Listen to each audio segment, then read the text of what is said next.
కాకినాడ నగరంలో సిద్ధార్థనగర్ కాలనీని రాష్ట్రంలోనే అత్యుత్తమ ఆదర్శ కాలనీగా తీర్చిదిద్దేందుకు అవసరమైన చర్యలు చేపడుతున్నామని కాకినాడ నగరపాలక సంస్థ కమిషనర్ ఎన్వివి సత్యనారాయణ తెలిపారు. సిద్ధార్థనగర్ వెల్ఫేర్ అసోసియేషన్ ఆధ్వర్యంలో కాలనీని మోడల్ కాలనీగా అభివృద్ధి చేయడానికి చేపడుతున్న కార్యక్రమాలు అభినందనీయమని కమిషనర్ ప్రశంసించారు.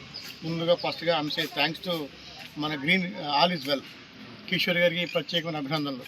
మా కమిషనర్గా మా మున్సిపాలిటీ తరఫున మీకు ప్రత్యేకమైన అభినందనలు. అదేవిధంగా మన కాలనీ వాసులు ఎవరైతే ఉన్నారో సిద్ధార్థనగర్ కాలనీ వాసులకి ప్రత్యేకమైన అభినందనలు. అదేవిధంగా మీకు ఎప్పుడు కూడా మేము కమిషనర్గా మీ మెంబర్గా నేను కోరుకుంటాను. ముఖ్యంగా ఈ కాలనీని రాష్ట్ర స్థాయిలోనే ఒక ఉన్నతమైన కాలనీగా తీర్చిదిద్దడానికి రోడ్డు కొట్టుకున్నందుకు మీ అందరికీ అభినందనలు. ఎందుకంటే ఇంతవరకు నేను ఎన్నిసార్లు తిరిగినా చాలా చోట తిరిగాను కానీ no one come forward to accept my proposals. ఇక్కడ మనకు చెప్పారు ముందుగా మనకి పొల్యూషన్ ఇది more problem for the living of the people. అంటే మనిషి బ్రతకడానికి పొల్యూషన్ చాలా ప్రమాదకరంగా ఉంది. దాన్ని మన కాకినాడలో పొల్యూషన్ రహితంగా అంటే స్వచ్ఛ కాకినాడ స్వర్ణ కాకినాడ ఎలాగనుకున్నామో పొల్యూషన్ లేని కాకినాడ తీర్చిదిద్దడానికి మీరంతా ముందుకు వచ్చినందుకు మరొకసారి మీకు అందరికీ అభినందనలు.